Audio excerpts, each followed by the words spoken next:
अस्सलामुअलैकुम, खुशामदीद। अस्सलाम वालेकुम, क्या हाल है? उम्मीद है खैरियत से होंगे। अल्लाह पाक हम सबको अपने हिफ्ज़ अमान पे रखे। ये एक और न्यूमेरिकल है जो कि डाल्टन्स लॉ से ही रिलेट है। पिछला 2 न्यूमेरिकल तो हमने एप्लीकेशन ऑफ डाल्टन्स लॉ से किया था। इसमें एप्लीकेशन का कोई अहम किरदार नहीं है। यहाँ पे 2 लॉ लगेगा। एक लॉ होगा, बॉयस लॉ भी बीच में अप्लाई होगा और इसके अलावा एंड में डाल्टन्स लॉ भी अप्लाई होगा। सवाल कुछ इस तरह से है कि अ 50 सेंटीमीटर क्यूब वेसल कंटेन, एक वेसल है जिसका वॉल्यूम 50 डीएम क्यूब है। यही बना देता हूं कि ये एक वेसल और इसका वी 50 नहीं बल्कि 500 सीएम क्यूब है। ठीक है, और इस वेसल के अंदर क्या मौजूद है? हाइड्रोजन गैस है, तो लिख देता हूं H2 है। और इसके अलावा इसका प्रेशर दिया हुआ है वेसल 400 टॉर। तो P is equal to 400 torr. आपको पेपर में डायग्राम बनाने की जरूरत नहीं है, सिर्फ समझाने के लिए मैंने बनाया है कि इसके अंदर हाइड्रोजन गैस भरा हुआ है और इसका जो वॉल्यूम दिया हुआ 500 सीएम क्यूब और इसका जो प्रेशर है 400 टॉर है। अच्छा जी, और इसके अलावा and another 1 DM cube vessel, एक और वेसल है जो कि 1 डीएम क्यूब है, लेकिन उसको ना इससे बड़ा ही बनाना है। 1 डीएम क्यूब और ये 500 CM cube, 1 DM cube 1000 CM cube के बराबर होता है। तो अगला वाला जो सिलेंडर है वो इसके कंपैरिजन थोड़ा बड़े साइज पे ही होगा यहाँ पे। और ये V कितना है? इसका वॉल्यूम है 1 डीएम क्यूब। अगर सीएम क्यूब में बदलना चाहो तो इसको 1000, वो तो डाटा वाटा जब बनाएंगे तो देख लेंगे। और इसके अलावा इसका प्रेशर कितना है? 600 ton. P is equal to 600 torr. इसके अंदर कौन सा गैस है? O2 गैस मौजूद है, तो लिख देते हैं इसके अंदर O2 गैस है। और ये हमारे पास ये रहा O2 गैस इसके अंदर भरा हुआ है, लाइन से डाल दिया। अब if this gases are transferred to 2 dm cube empty vessel, अब इसको हमने एक ऐसे वेसल में कन्वर्ट करना है जिसका वॉल्यूम 2 डीएम क्यूब है।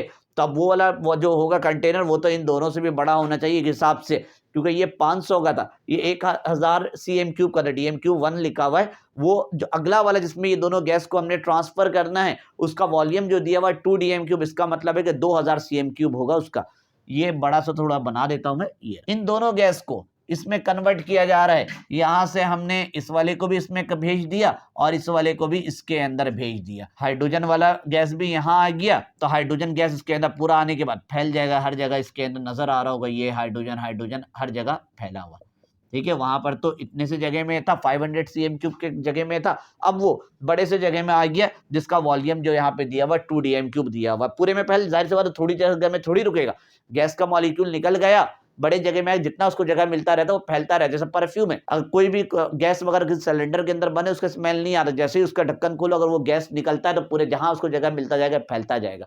जैसे घर के अंदर अगर सिलेंडर मौजूद है, सिलेंडर को जब हम खोलते हैं तो पूरे कमरे में उसका स्मेल फैल जाता है। तो हाइड्रोजन है पूरे हिस्से में फैल गया। इस तरह से ऑक्सीजन यहाँ पर था, लेकिन अब ऑक्सीजन भी पूरे हिस्से में फैल जाएगा। यहाँ पर भी होगा, यहाँ पर भी होगा और यहाँ पर भी होगा, पूरे जगह में ऑक्सीजन भी फैला हुआ नजर आएगा। अब आपसे पूछा जा रहा है calculate the total pressure of the mixture of the gas. आपने टोटल प्रेशर मालूम करना है, पीटी मालूम करना है। ये टोटल प्रेशर पीटी मालूम करना है। और मिक्सचर जब मिक्स हो गया, अब हमारे दिमाग में, बहुत सारे बच्चों के दिमाग में ये आएगा सर दोनों को सम कर देते तो प्रेशर निकल कर आ जाएगा, 400 और 600 दोनों का सम कर देंगे तो 1000 हो जाएगा। वो उस टाइम की बात नहीं कर रहा, अलग अलग है। उन दोनों को जब इस कंटेनर के अंदर भेजा गया है ना, उस टाइम की बात कर रहा है। हाँ, अगर कंटेनर के अंदर भेजा जाता दोनों का वॉल्यूम अगर सेम होता पहले बिफोर एंड आफ्टर, तो फिर तो कोई मसला नहीं था, फिर तो दोनों का जो अपना अपना नजर आ रहा है वो सम कर देते। जैसे थ्योरी में भी हमने बात की थी, उस टाइम भी लफ्ज इस्तेमाल किया था कि अगर before and after volume same रहता और अगर उसको किसी कंटेनर में भेज दिया जाए, तो अगर वॉल्यूम सेम होगा बिफोर एंड आफ्टर तो फिर प्रेशर भी सेम होगा। लेकिन यहां ऐसा नहीं है, यहां पर वॉल्यूम बिफोर कुछ और है, बाद में कुछ और है। अगर मैं आप पूछूं कि बताओ हाइड्रोजन के लिए, मैं अगर 4H2 के लिए पूछूं, 4H2 के हाइड्रोजन का वॉल्यूम कितना होगा? पहले तो 500 था, अब वॉल्यूम कितना होगा हाइड्रोजन का? तो अब हमें ये किस वाले में गया है? 2 डीएम क्यूब वाले में गया। तो अब इसका वॉल्यूम चेंज हो गया है। वॉल्यूम 2 डीएम क्यूब का मतलब अगर सीएम क्यूब में कन्वर्ट करेंगे तो 2000 सीएम क्यूब कहलाएगा। इस वक्त इसका प्रेशर क्या होगा यह हमें नहीं पता, ये वट हो जाएगा, हमें नहीं पता। हम नहीं कह सकते कि 400, क्योंकि जैसे जैसे प्रेशर चेंज और वॉल्यूम चेंज होता है, वॉल्यूम के चेंज होने से बॉयल्स लॉ अप्लाई होता है, वॉल्यूम चेंज होगा तो प्रेशर चेंज होगा, या प्रेशर चेंज होगा तो वॉल्यूम चेंज होगा। इन दोनों के दरमियान इनवर्स रिलेशन होता है, pressure is inversely proportional 1 divide by volume, या V 1 डिवाइड बाई पी। अगर प्रेशर को कब चेंज करेंगे तो वॉल्यूम कुछ चेंज होगा। अब कौन सा रिलेशन है? इनवर्स रिलेशन है, वॉल्यूम बढ़ेगा तो प्रेशर कम हो जाएगा, प्रेशर कम होगा तो वॉल्यूम बढ़ जाएगा। दूसरे वाले के लिए अगर मैं पूछूं कि बता इसके अंदर प्रेशर क्या होगा, क्या 600 होगा, तो जवाब है कि 600 नहीं होगा, क्योंकि वॉल्यूम यहाँ पर इंक्रीज हो चुका है। पहले वॉल्यूम 1 dm³ था, अगर मैं ऑक्सीजन के लिए लिखता हूँ 4O2, तो अब इसका वॉल्यूम यहाँ पर 2 dm³ हो चुका है, क्योंकि कंटेनर का वॉल्यूम जो टोटल था ना, टोटल कंटेनर है उसका 2 dm³ है पूरे का। तो पहले के काइनेटिक मॉलिक्यूलर थ्योरी के हिसाब से गैस का अपना वॉल्यूम तो नेग्लेक्ट कर देते हैं, हम तो वेसल के वॉल्यूम को गैस के वॉल्यूम को मान के चलाते हैं, जो वेसल का वॉल्यूम है वही उस गैस का वॉल्यूम है। रियल गैस की बात अलग हो जाती, रियल गैस में तो कुछ चल ही नहीं रहा। तो इस कंटेनर का वॉल्यूम, इस वेसल का वॉल्यूम 2 dm³ है, तो ऑक्सीजन का वॉल्यूम भी 2 dm³ होगा, और हाइड्रोजन के लिए भी जो रखा था यहाँ पे 2 dm³ रखा था। उस वक्त प्रेशर कितना होगा? तो प्रेशर यकीनन चेंज हो चुका होगा, क्योंकि वॉल्यूम चेंज हुआ है, वॉल्यूम बढ़ गया है, पहले 1 था 2 हो गया। अगर वॉल्यूम बढ़ेगा तो प्रेशर कम होगा। तो अगर मैं इसका आंसर निकालूंगा तो इसके कंपैरिजन 600 के कंपैरिजन यहाँ पर कम ही निकलने वाला। खैर वो तो अभी हम सॉल्व करेंगे तो निकल कर आ जाएगा। तो अब आपको अगर मैं कहूं कि भाई प्रेशर निकालना है, इसका प्रेशर और उसका प्रेशर, तो कैसे लगाएंगे? डॉल्टन्स लॉ के फॉर्मूले से सॉल्व नहीं होगा। यहाँ पे बॉयल्स लॉ लग जाएगा। इसको P1 कहेंगे, इसको V1 कहेंगे, इसको V2 कहेंगे, इसको P2 कहेंगे। ये हाइड्रोजन के लिए हो जाएगा, और वो वाला ऑक्सीजन के लिए हो जाएगा। ये P1 हो जाएगा, ये P2 हो जाएगा, ये V1 हो जाएगा, ये V2 हो जाएगा। तो अब हम इसे डाटा अगर बनाते हैं तो थोड़ा सा आपने इसको तरीके से प्रेजेंटेशन वगैरह अच्छा रखना है, क्योंकि ये सवाल पास्ट पेपर में रेगुलर और कॉमन क्वेश्चन है। पिछले 10-15 सालों में हर बोर्ड के अंदर 3-4 बार इस तरह के सवाल लाजमी आए हुए होते। तो डाटा बनाना स्टार्ट करते हैं।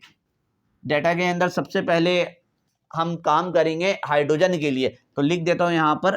पहले आपने कोई भी कलर से हेडिंग डाल दिया, उसके अंदर भी 2 हेडिंग बनेगा, सब हेडिंग, क्योंकि एक हाइड्रोजन के लिए भी काम करेंगे और एक ऑक्सीजन के लिए भी करेंगे। तो 2 डाटा बनेगा। तो आप पहले बनाइएगा 4H2। जब आप हाइड्रोजन के लिए बनाइएगा तो हाइड्रोजन का प्रेशर स्टार्टअप में P1 कितना है? 400 टॉर है, और वॉल्यूम कितना है? V1। अभी सिर्फ हाइड्रोजन के लिए बात कर रहे हैं, इस लाइन के ऊपर आपने कंसंट्रेट करना है। वॉल्यूम कितना है V1? 500 cm³। बाद में वॉल्यूम कितना हो गया है? 2 dm³ हो गया है। तो V2 is equal to 2 dm³।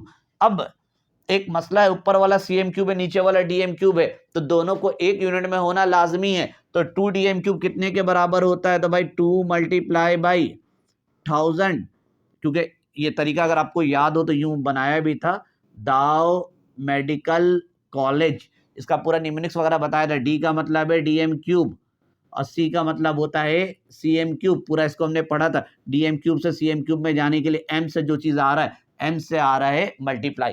Dental medical college, इस तरह से मैंने वर्ड इस्तेमाल, दाव बोल दो या तो डेंटल, ये हर मुल्क के लिए अवेलेबल हो जाएगा। डेंटल मेडिकल कॉलेज, डेंटल की पढ़ाई, दांतों की पढ़ाई इंजीनियरिंग कॉलेज में नहीं होती। ये नहीं हो सकता DEC नहीं कि डेंटल इंजीनियरिंग कॉलेज, ये कब से होने लगा?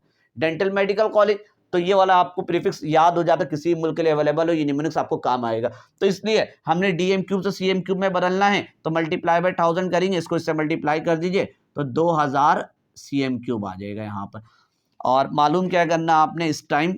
P2 मालूम करना है। P2 का मतलब है H2। बराबर में लिखना चाहूँ तो चलो मैं लिख भी देता हूँ कि हम जो इससे निकल कर आएगा P2 से, ये हाइड्रोजन का निकल कर आ जाएगा पार्शियल प्रेशर। इस सिलेंडर के अंदर हाइड्रोजन का जो अपना जाती प्रेशर होगा वो निकल कर आएगा, फिर ऑक्सीजन का भी जो जाती प्रेशर है वो निकालेंगे, और जाती प्रेशर दोनों का सम करेंगे, जिसको जाती वर्ड इस्तेमाल कर रहा हूँ वो होता है इंडिविजुअल। इंडिविजुअल को सम करेंगे तो डॉल्टन्स लॉ के मुताबिक वो बराबर होता है टोटल के। P2 निकल कर आ जाएगा। तो 2 पहले बॉयल्स लॉ लगेगा, तीसरे नंबर में डॉल्टन्स लॉ लगेगा। अब आते हैं, एक का डाटा मुकम्मल हो गया, अब आते हैं दूसरा का डाटा बनाने के लिए। 4O2, O2 के लिए डाटा बनाएंगे। तो O2 का डाटा बनेगा, उसके लिए भी वो वाला लाइन देख लीजिए, P1 is equal to 600 Tor.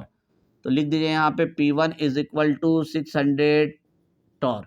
V1 उस टाइम कितना है? V1 is equal to 1 dm cube 1 multiply by 1000 cm cube. और इसके अलावा जब उसको दूसरे सिलेंडर में कन्वर्ट किया तो उस टाइम वॉल्यूम कितना हो गया 2 dm cube. V is equal to 2 dm cube, इसको भी एक ही यूनिट में कन्वर्ट कर लो। अच्छा, इसको नहीं भी कन्वर्ट करते तो चल जाता क्योंकि दोनों dm क्यूब में है, तो ये भी dm क्यूब, ये भी dm क्यूब। ना कन्वर्ट करोगे तो कोई इशू नहीं है। वैसे भी यहाँ पे r का इस्तेमाल होने वाला नहीं। अगर r यूनिट का इस्तेमाल होता तो फिर लाजमी सबका dm क्यूब रखना पड़ता, फिर इसको मैं cm क्यूब भी नहीं कन्वर्ट करता, इसको dm क्यूब में रहने देता, बल्कि cm क्यूब को उल्टा dm क्यूब में कन्वर्ट करना पड़ता। यहाँ पर हम मल्टीप्लाई कर रहे तो वापस आते तो डिवाइड वाला फिनोमेना यूज करते। फिलहाल बल्कि छोड़ ही देते, इसको जरूरत नहीं है हमें कन्वर्ट करने का, रहने देते, इसको हटा देते, ठीक है, क्योंकि दोनों डीएम क्यूब है ना, कोई मसला नहीं, चल जाएगा। और इस वक्त आपको मालूम करना है P2, और ये जो P2 निकलेगा ये असल में निकलेगा PO। ये हो गया, दो चीज मालूम करना है। फिर जब दोनों चीज निकल कर आ जाएगा तो इन दोनों का सम करेंगे, तो सम करने पर PT निकल कर आ जाएगा। तो एक और चीज नीचे लिख देता हूँ, बल्कि यही लिख देता हूँ कि फाइनली आपने एक लाइन छोड़ देना इसके नीचे और मालूम करना, जो असल चीज मालूम करना है वो PT मालूम करना है। ये हमारा मेन मुद्दा है सवाल का, यही पुल रहा है कि टोटल मिक्सचर आपने मालूम करना है वेसल का। सबसे पहले हम ऊपर वाले के लिए काम कर लेते, फॉर प्रेशर ऑफ H2 के लिए, तो इधर लिख दीजिए for pressure of H2। H2 का प्रेशर निकालना है तो फॉर्मूला लगेगा यहाँ पर P1 V1 is equal to P2 और V2। P1 कितना है, अच्छा अब कौन सा P1, ये वाला इतना बड़ा बड़ा हेडिंग किसने लगाया है भाई, इसे टारगेट के लिए लगा। इससे सारा काम मैंने आपको ऐसा प्रेजेंटेशन से किया है कि पेपर में आप डायरेक्ट जाकर इसको अटेम्प्ट कर सकते हो। P1 यही वाला लिखिएगा यहाँ पे 400, V1 कितना है 500, और P2 मालूम करना है। ये जो P2 निकलेगा असल में यही PH2 बन जाएगा। और V2 कितना है 2000, इसको इससे मल्टीप्लाई कर दीजिए, 4 5 20 और 1 2 3 4, P2 और 2000, 1 2 3 4 कितना है, बल्कि 5 0 है ना, डिवाइड बाई 1 2 3, और यहाँ से P2 निकल आएगा। अब 0 से ये कटा, ये 0 से ये 0 कटा, ये 0 से ये 0 कटा, और 2 1 2, और ये 2 1 2 और 2 0 आ जाएगा। तो यहाँ पे जो P2 निकल कर आ जाएगा ये हो जाएगा 100 टॉर। P2 जो आपका निकल कर आया असल में यही, क्योंकि ये वाला जो P2 है ये H2 के बराबर लिया हुआ है इसको, तो ये 100 टॉर निकल कर आ गया। पहले हाइड्रोजन का प्रेशर कितना था 400 था, बाद में कितना हो गया यहाँ पर 100, क्योंकि वॉल्यूम बढ़ गया ना, पहले वॉल्यूम 500 था, बाद में वॉल्यूम कितना हो गया 2000 हो गया ना, ये रहा। तो जब वॉल्यूम बढ़ता है तो हमने पढ़ा था बॉयज यही कहता है वॉल्यूम बढ़ेगा तो प्रेशर कम होना, तो इसका मतलब ये आंसर सही निकल कर आया। अगर खुदा ना खासा 400 से ऊपर ये आंसर होता ना तो इसका मतलब आपने कहीं एरर किया है, ये आंसर 100 आया है, तो बॉयज लॉ फॉलो हो रहा है, बिल्कुल ठीक काम किया हमने। अब दूसरी हेडिंग लगानी है हमने, for pressure of O2। O2 के लिए काम करना है, फॉर्मूला यही लगेगा। अच्छा यहाँ एक वर्ड लिखना भूल गया, यहाँ पे लिख दीजिएगा यूजिंग, ठीक है, यहाँ पर भी लिखना था यूजिंग बॉयल्स लॉ, ठीक है। बॉयल्स लॉ का अलग से आपके कोर्स के अंदर न्यूमेरिकल तो नहीं था, लेकिन मैंने एक न्यूमेरिकल अपनी तरफ से करवाया था, मैंने कहा था आगे यूज हो सकता है, तो यही इसीलिए वहां पे करवा दिया था मैंने। P1 V1 is equal to P2 और V2। अब P1 कौन सा वाला लिखेंगे, तब ऑक्सीजन के लिए काम कर रहे हैं तो यहाँ पर 600 लिख दो, V1 कितना लिख दो 1 लिख दो यहाँ पे, P2 मालूम करना है और वही P2 बाद में O2 बन जाएगा। यहाँ पर V2 हमें पता है ये 2 है, ये 600 को 1 से मल्टीप्लाई करो कोई फर्क नहीं पड़ेगा, इस 20 को यहाँ भेज दो, 2 था ये 20, गलती से मैंने ये गलत हो गया ना, 20 नहीं है 2 है ये, तो एक 0 से ये 0 कटा और फाइनली हमारे पास जो P2 निकल कर आएगा वो हो जाएगा कुछ से 2 1 2 और 2 3 ये 30 टॉर आ जाएगा। P2 भी हमारे पास फाइनली निकल कर आ गया। अच्छा एक छोटा सा एरर है, ये जब यहाँ आएगा तो ये 2 आना था, तो ये 0 कटेगा भी नहीं यहाँ पर, ये ठीक है, थोड़ा सा एरर हो गया क्योंकि V2 की वैल्यू 2 dm क्यूब थी, जब इसको भेजेंगे तो डायरेक्ट 2 1 2 2 3 6, यहाँ पे 3 आएगा और दोनों 0 वैसे ही बचा रह जाएगा और ये हो जाएगा हमारे पास P2 निकल आएगा। अब असल में ये जो निकल कर आया है ये P2 अंदर मौजूद ऑक्सीजन का पार्शियल प्रेशर निकल कर आया, इसको प्रेशर ऑफ नहीं कहिएगा, पार्शियल प्रेशर का वर्ड लग जाइएगा, तो ये आ गया 300 टॉर। अब क्या लगेगा यहाँ पर अब डाल्टन्स लॉ दोनों को हम सम करेंगे, 300 और 100 दोनों का पार्शियल प्रेशर आपका सम हो जाएगा इस वेसल के अंदर का, उससे निकल कर आ जाएगा टोटल प्रेशर, जो डाल्टन्स लॉ का स्टेटमेंट है। डाल्टन्स लॉ यही कहता है कि एक सिलेंडर के अंदर इंडिविजुअल प्रेशर को सम करिए, अगर टोटल के बराबर आ जाएगा। उस टाइम भी इस वर्ड को इस्तेमाल करने के लिए एक वर्ड मैंने इस्तेमाल पवित्र का, कि कोई छोटी सी बात तो लगती है, कौन सी इतनी बड़ी बात बता दी इसने कि इसको हमने हंगामा बना दिया, पूरा डेरिवेशन वगैरह करना शुरू कर, इसका स्टेटमेंट बना दिया। हाँ, ये बहुत बड़ी बात थी, सुनने में बड़ा अजीब लगता है, लेकिन इससे बहुत कुछ करके निकाल सकते हैं। आते हैं फाइनल पीटी निकालने की तरफ। तो अब हेडिंग लगेगा यहाँ पे फाइनल 4 पीटी। तो अकॉर्डिंग, या तो according to Dalton's law statement, या कुछ भी लिख दो, डाल्टन्स लॉ स्टेटमेंट। ठीक है, डाल्टन्स लॉ का स्टेटमेंट यही होता है कि पीटी टोटल बराबर होता है इंडिविजुअल के, जहां हम लिखते थे इस तरह से पीए और पीबी मैं लिखा करता हूं। तो अब यहाँ ना पीए लिखाएंगे ना पीबी लिखाएंगे, क्योंकि यहाँ तो सचमुच में दो गैस मौजूद है, एक गैस हाइड्रोजन है और एक गैस ऑक्सीजन है। तो एक तरफ लिख दीजिए हाइड्रोजन और एक तरफ लिख दीजिए ऑक्सीजन।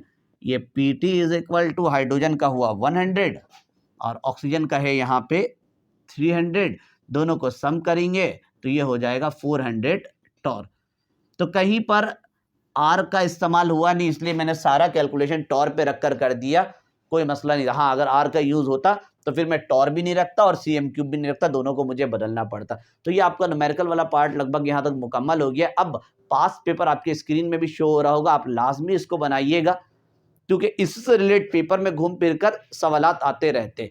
तो ये आपका डाल्टन्स लॉ मुकम्मल हो गया। अब हम ग्राम्स लॉ की तरफ जाएंगे, तो उसमें डिफ्यूजन, इफ्यूजन, ये सारी चीज़ें उसके भी न्यूमेरिकल वगैरह देखेंगे। तो मिलते हैं अगली वीडियो में, तब तक के लिए अल्लाह हाफिज़।